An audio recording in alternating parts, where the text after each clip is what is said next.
Hi guys, Ray here from City Fan TV, and it's been too long, guys. It's been too long since I last had Bernard on the channel.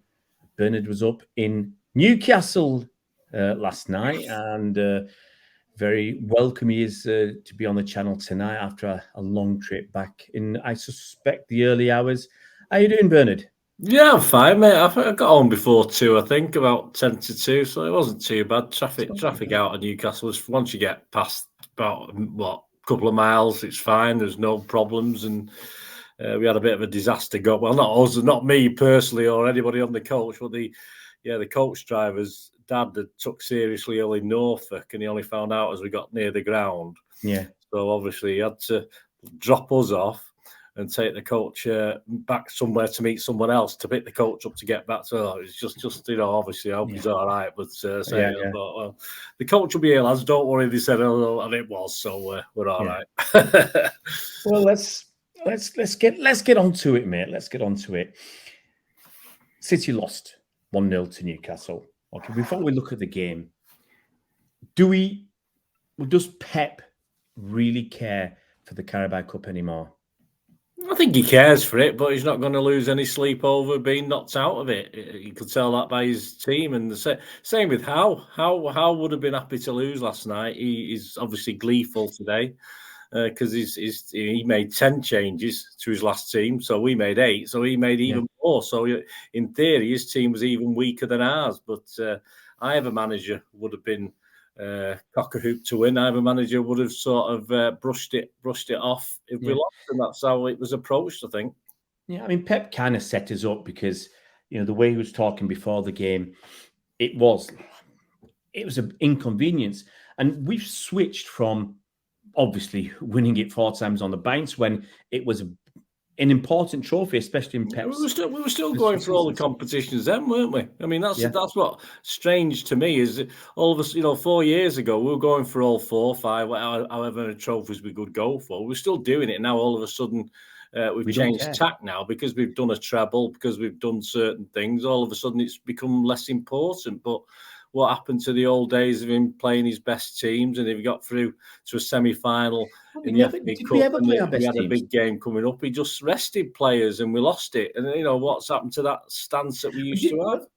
Thing is, did we ever play our best team in the early rounds? Isn't it more like we just? It's who we're playing, isn't it? I think we get away with it. If you're playing Newcastle, you're not going to get away with it. But having said that wasn't their greatest team either. So in theory, it was. It could have gone either way, which it could have done easily last night. You can get away with it, like you say, if you put out a weakened side against first or second division opposition, even I think generally, you only say about City getting easy draws. I think we did. I think we did a few years back. I think we did get easy draws, but they've obviously gone a lot harder over the last 2 or 3 seasons. Yeah. Well, Southampton was supposed to be an easy draw last season, and we put in that. Well, I mean that it wasn't quite as bad as that last night, but it wasn't far short. But okay, I think it was a game of 2 halves. Okay, without looking at anything specific yet, I'll let you comment because obviously you were there. I was just watching it on the box.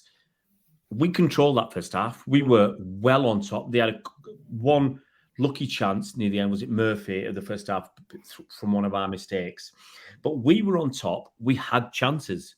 Did we not? Do you think we had any clear-cut chances to score in that first half? I mean, Alvarez had the best chances, but one was where perhaps Pep was a bit angry. Bob didn't have a go himself. Yeah. And the other one, there was another one at Alvarez where he tried to shoot it back across and he went out for a throw-in on the other side of the pitch. I remember that one. So the 2 good chances we had fell to Alvarez. And as I said, perhaps Bob should have had a shot himself, but then he pushed it too far for Alvarez. Yeah. It was a bit heavy touch and Alvarez had to... he could have put his foot through it more, but it was an okay save for Pope. And that second one, I think it could have gone in a different moment. But that was about it. That was about it, really. Yeah, but there were other moments because Bob had another opportunity where Kovacic was busting through the middle and Bob was on the right. And all he had to do was beat the defender, put the ball past the defender when he was crossing it in. And he should have put a bit of bend. If that was KDB, he puts a bit of bend on it around the defender. And Kovacic comes in and it's really. I mean, you probably, if you've been to Newcastle, which I'm sure you have, it's so hard to get perspective from up that top of that stand of how the crosses are coming, and you think they're going to go in the net, or you think something's going to happen. It's nowhere near. It's really hard. Yeah. But I think Bob could have done. Well, he's very young. Yeah, whatever, 19. Oh, he's my man of the match, Bob. Last night, I thought he was our best player. Very good moments. He had some very good moments. I've seen some highlights of him. Some very good moments. He also had some moments that showed that he was a young kid who's got still a lot to learn. But he was, if we're going to look at some positives, he was a positive. I thought, actually, I'll quickly mention Kovacic. Him coming through the middle, hoping to get on the end of Bob's cross, reminded me of Ilkay Gundogan.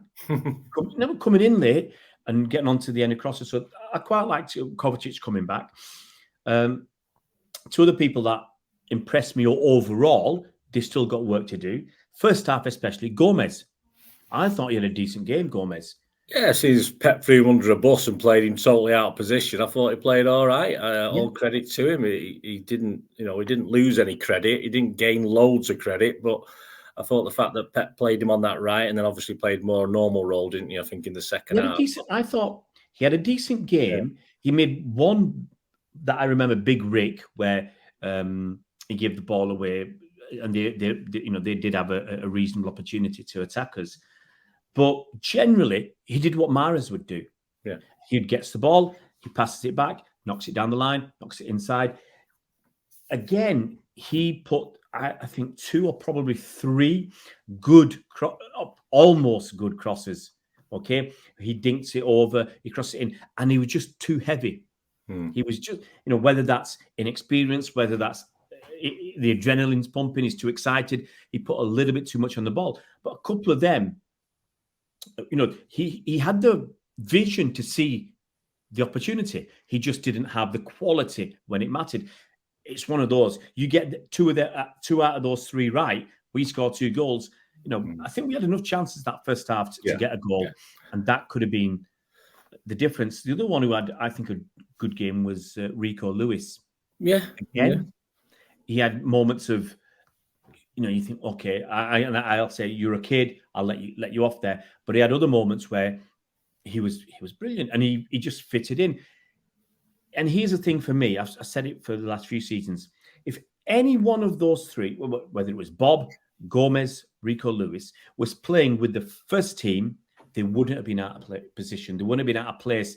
You'd have thought, yep, you fit in. Yeah, well, Lewis has certainly proved that, even to a small extent. Bob has. Obviously, Gomez has had a couple of problems in key games, but I agree. Yeah, I just think now the only issue for me is when you put several of these players together, it has an impact on the team. Second half, look, we weren't at the races. We were. No, I mean, they couldn't, I looked at half time, it was just standard. They can't be this bad the second half, Newcastle. We brought a couple of key players on, more experienced players, took a couple of their kids off, and it totally transformed. And the fans got up for it then, obviously. Once Newcastle start piling it on, the fans are, we were taking the mick in the first half a little bit with them about the atmosphere and where is it and all this. But obviously, as soon as Newcastle looked up for it, then the fans were up for it. And that's when City started to get a little bit rattled in that second half. Yeah, we struggled. And obviously, like you said, they put their senior players on, the big impact players on, and they had an impact. We didn't until it was really too late. Doku came on and he hardly touched the ball when he was on the right. Switched to the left, he had one really good run.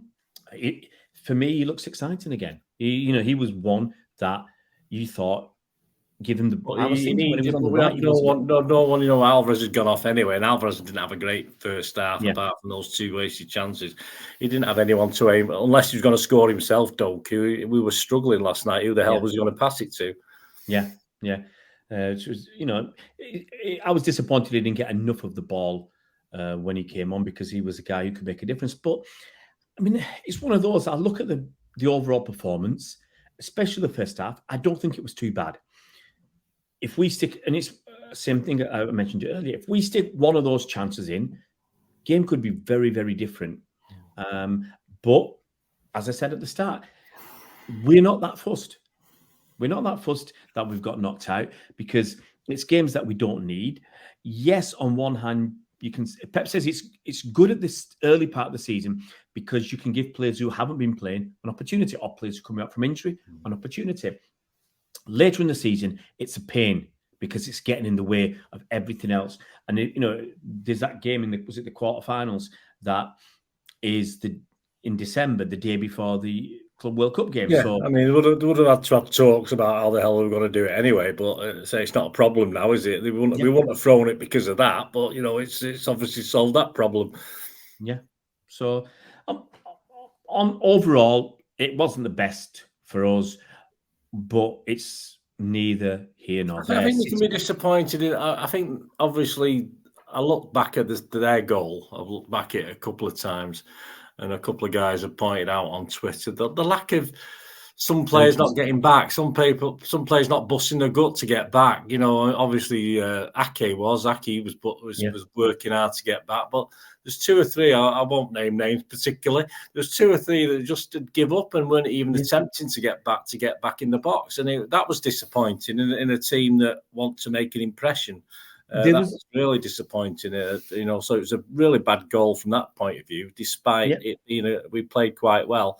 I was a bit disappointed with the commitment of two or three of the players at that stage. I agree with that because we had more men in the box than they did. Ours were on the edge, and they let Isaac go.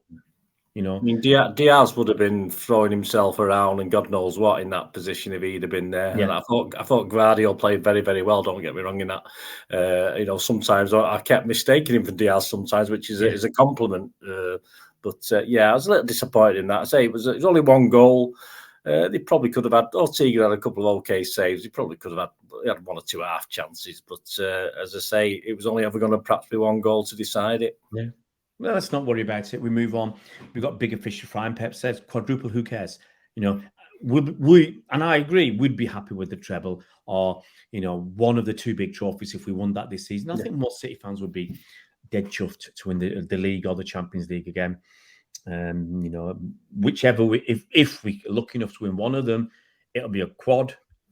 For Pete, if we win the Champions League back to back, that would be an amazing thing as well. So let's not get too downhearted and too downcast because there's bigger fish to fry this season, and hopefully we'll fry. We've got positives out, as you said. We've got some positives out of it last night. There's some negatives, of course, but as long as we get positives with certain players and get them some time on the board, then great. Bennett, thanks so much for joining us, mate. And guys, if you're new to the channel, it'd be fantastic if you could subscribe, hit that bell icon, so you're notified as soon as new videos come out. We'll see you around, Blues.